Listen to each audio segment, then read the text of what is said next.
প্রিয় দর্শক, আমি আজকে একটি তরকারি দেখাচ্ছি রেসিপি, যেখানে যেটার প্রধান উপকরণ হচ্ছে শিমের বিচি, সাথে বেগুন। এটা দিয়ে আমরা কই মাছ আছে সাথে, এবং আছে শুটকি। এটা আসলে এই তরকারিটা রান্না করার জন্য যে যার ইচ্ছা মতো করে রান্না করতে পারবে। যে কোনো মাছ দিয়ে রান্না করা যায়, যে কোনো শুটকি দিয়ে রান্না করা যায়। আমি প্রধানত এই দুটি উপকরণ নিয়েছি, কই মাছ এবং শুটকি। কই মাছটা বড়ও দিতে পারে, যে যার পছন্দ মতো। আর এগুলোর সাথে রয়েছে কাঁচামরিচ বাটা। আমি এখানে শুকনো মরিচ ব্যবহার করিনি, যেহেতু শীতকালে কাঁচামরিচ দিয়ে খুব ভালো লাগে এই তরকারিটা। সাথে পেঁয়াজ কুচি, টমেটো ফালি করে কাটা, আর আছে পরিমাণ মতো লবণ, 1 টেবিল চামচ পরিমাণ হলুদ, আর 1 টেবিল চামচের চেয়ে একটু বেশি ধনিয়া গুঁড়া। এগুলো, এই মশলাগুলো আসলে নিজেদের চাহিদা মতো যে যেভাবে খেতে পছন্দ করে।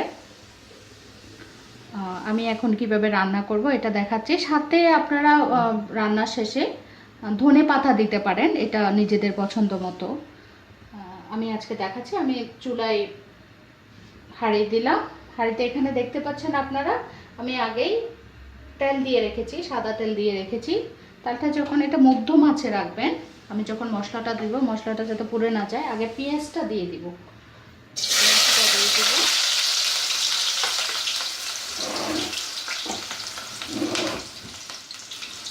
পেঁয়াজটা দিয়ে দিব।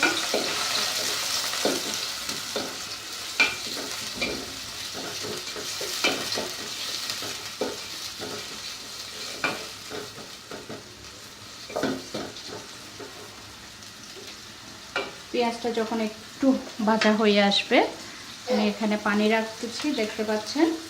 মশলাটুকু হালকা 1-2 চামচ পানি দিয়ে মশলাটা মিশিয়ে দিব।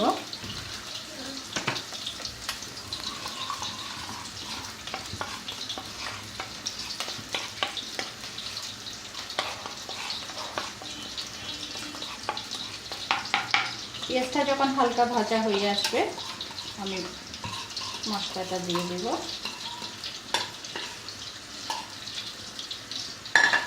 সাথে দিব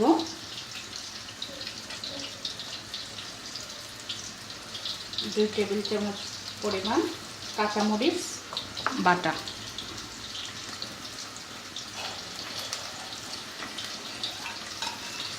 অল্প করে পানি দিব, যাতে মশলাটা পুড়ে না যায়। এবার একে ভালো করে কষাতে হবে, ভালো করে কষাতে হবে যাতে তেলটা উপরে ভেসে ওঠে। মিনিট খানেক কষানো হলে আমরা বাকি উপকরণগুলো দেব।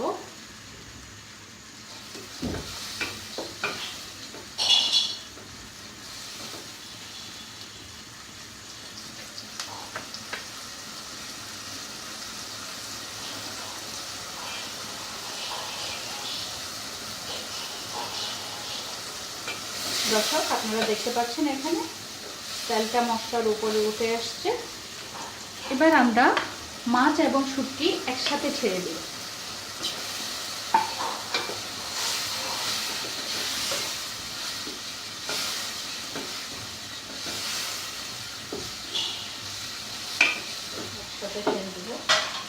যেহেতু এটা কাঁচা শিমের বিচি, এটা সিদ্ধ হতে বেশিক্ষণ সময় নেবে না, হয়তো বা 15 থেকে 20 মিনিট। তাই আমি সাথে বেগুনও একসাথে দিয়ে দেওয়া যাবে। এখানে আমি দিয়ে দিচ্ছি একটু করে উপকরণ।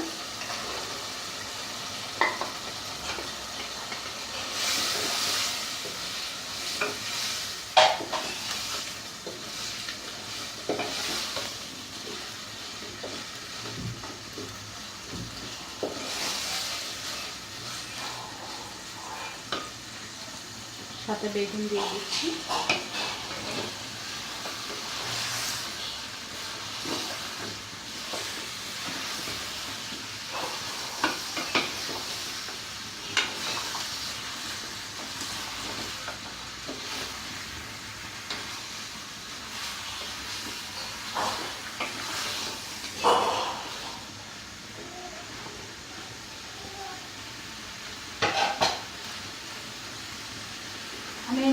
মধ্যম আঁচে রাখছি। মধ্যম আঁচে রাখছি। মধ্যম আঁচে রাখার পরে 5 মিনিট পরে দেখতে পাচ্ছেন দর্শক, একটু সামান্য পরিমাণ পানি বের হয়ে গেছে এখান থেকে, বেগুন থেকে পানিটা বের হয়েছে। এর জন্য আসলে প্রথমে পানি দেওয়া যায় না তেমনটা, আমাদেরকে দেখতে হবে এখান থেকে কি পরিমাণ পানি বের হচ্ছে, এবং সেটা সম্ভব হবে যদি মধ্যম আঁচে রাখেন। পানিটা যদি আঁচটা যদি বেশি হয় তাহলে তরকারিটা পুড়ে যাওয়ার সম্ভাবনা আছে।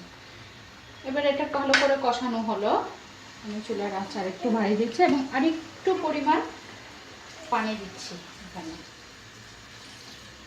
এটা আসলে বেশি পানি হলে তরকারিটা মজা হবে না, বিচিটা সিদ্ধ হবে।